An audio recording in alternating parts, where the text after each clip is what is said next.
नमस्कार, मेरा नाम है संध्या और आप देख रहे हैं वन इंडिया हिंदी। उन्नाव दुष्कर्म मामले में पूर्व विधायक कुलदीप सिंह सेंगर की मुश्किलें बढ़ती नजर आ रही है। दिल्ली हाई कोर्ट ने कुलदीप सेंगर की जमानत को हरी झंडी दिखा दी थी, जिस पर आज सुप्रीम कोर्ट ने रोक लगा दी है। सीबीआई ने दिल्ली हाई कोर्ट के फैसले को सुप्रीम कोर्ट में चुनौती दी थी। याचिका पर सुनवाई करते हुए सर्वोच्च न्यायालय ने दिल्ली हाई कोर्ट का फैसला पलट दिया था। कुलदीप सेंगर को फिलहाल जेल में ही रहना होगा। ये मामला सिर्फ अपराध और न्याय का नहीं बल्कि सिस्टम और समाज की लड़ाई का आईना भी है।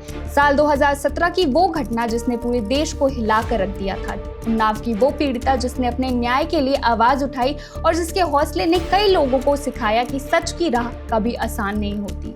और इस मामले में आज एक नया मोड़ सामने आया है। पूर्व विधायक कुलदीप सिंह सेंगर, जिन्हें इस मामले में दोषी ठहराया गया और उम्र कैद की सजा सुनाई गई थी, अब फिर से सुर्खियों में है। दिल्ली हाई कोर्ट ने हाल ही में उन्हें जमानत देने का फैसला किया था, लेकिन इस फैसले ने न केवल पीड़िता और उसके परिवार को परेशान किया बल्कि पूरे न्याय प्रक्रिया पर सवाल खड़े कर दिए। लेकिन अब सुप्रीम कोर्ट ने इस फैसले पर रोक लगा दी है। जी हां, सुप्रीम कोर्ट ने दिल्ली हाई कोर्ट की जमानत के आदेश पर स्टे लगा दिया है, यानी फिलहाल कुलदीप सेंगर जेल में ही रहेंगे। सुप्रीम कोर्ट ने सीबीआई की याचिका पर सुनवाई करते हुए कहा कि इस मामले में हाई कोर्ट का फैसला तुरंत लागू नहीं किया जाएगा। साथ ही कोर्ट ने कुलदीप सेंगर को नोटिस जारी किया है और उनसे 1 हफ्ते के भीतर जवाब मांगा है। सीबीआई ने हाई कोर्ट के फैसले को चुनौती दी थी। सुप्रीम कोर्ट ने सुनवाई के दौरान साफ कर दिया था कि फिलहाल जमानत पर रोक है।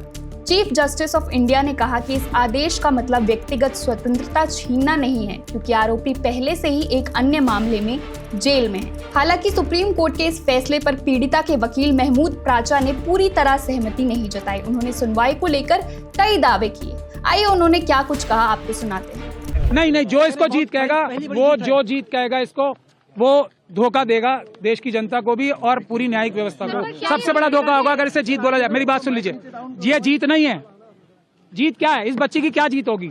इस बच्ची को दर दर की ठोकरें खानी पड़ रही हैं। इतने छोटे छोटे 2 बच्चे हैं उसको कल मार दिया जाएगा, परसों कोई सिक्योरिटी नहीं है। इस बच्ची का क्या जीत होगी? इसके पिताजी की हत्या कर दी, इसकी माताजी को विधवा कर दिया। इस बच्ची की जीत क्या होगी? अब इसके वकील को मार दिया गया, इसकी मौसी चाची को मार दिया गया और ये सड़कों पे दर दर भटक रही है।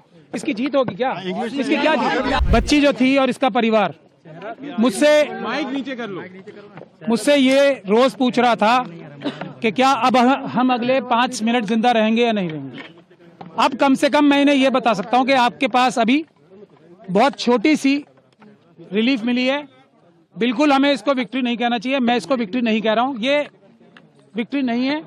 ये एक छोटा सा सांस लेने का मौका विक्टिम और उसको परिवार को मिला है।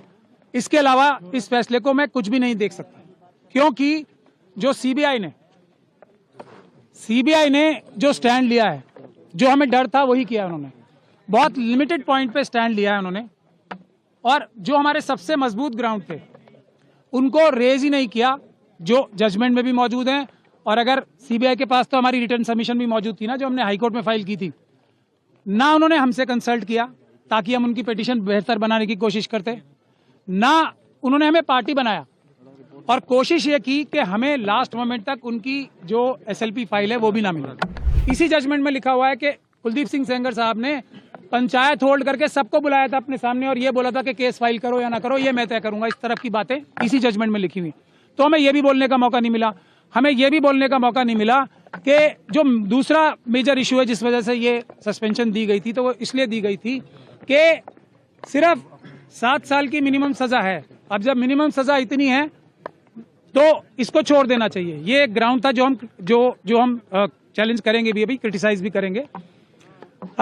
तो मैक्सिमम पनिशमेंट देखी जाती है ना। ये कोर्ट, कोई भी हाई कोर्ट ये फैसला तभी दे सकती है जबकि वो डिटेल में फैसला दे कि इसमें मिनिमम पनिशमेंट से ज्यादा दी नहीं जा सकती। सुप्रीम कोर्ट के फैसले के बाद पीड़िता की मां ने सभी जजों का शुक्रिया कर परिवार के लिए सिक्योरिटी की अपील की। साथ ही सेंगर की अवैध प्रॉपर्टी को लेकर भी कई सवाल उठाए। फैसला आया है, वो स्टे हुआ है, बहुत खुश हुआ है। सुप्रीम कोर्ट का बहुत धन्यवाद करी फैसला। बच्ची के लिए क्या मांग कर रहे हैं? बच्ची के लिए यह मांग कर रहे हैं उनको सीधा फांसी होए। मेरे बच्चे भटक रहे, इनको सरकार देखे। सरकार क्या आप लोगों को प्रताड़ना की जा रही है? क्या आप लोगों को बहुत परेशान किया जाता है? सुरक्षा भी छीन ली गई है। कल हमारी बहन के पास सुरक्षा है, हमारी सुरक्षा भी छीन ली गई। बीजेपी का हमारा 10 साल का भाई हो, अकेले स्कूल जाता है, रास्ते में ये कुछ भी कर सकते हैं। जब ये 15 लाख रुपए कोर्ट को दे सकते हैं, तो ये 5 लाख रुपए दे के मेरे भाई को मरवा नहीं सकते हैं। बहुत पैसे वाला है। तो फिलहाल कुलदीप सेंगर जेल में ही रहेंगे। सुप्रीम कोर्ट के नोटिस का जवाब का इंतजार करेंगे और ये केस आगे की सुनवाई के लिए तैयार है। हमारी नजरें अब अदालत की अगली कार्रवाई पर टिकी है। क्या हाई कोर्ट का फैसला कायम रहेगा या सुप्रीम कोर्ट का रुख आगे बदल जाएगा, ये तो समय ही बताएगा। न्याय की लड़ाई में सच की जीत के लिए जुड़े रहिए हमारे साथ। Subscribe to One India and never miss an update. Download the One India app now.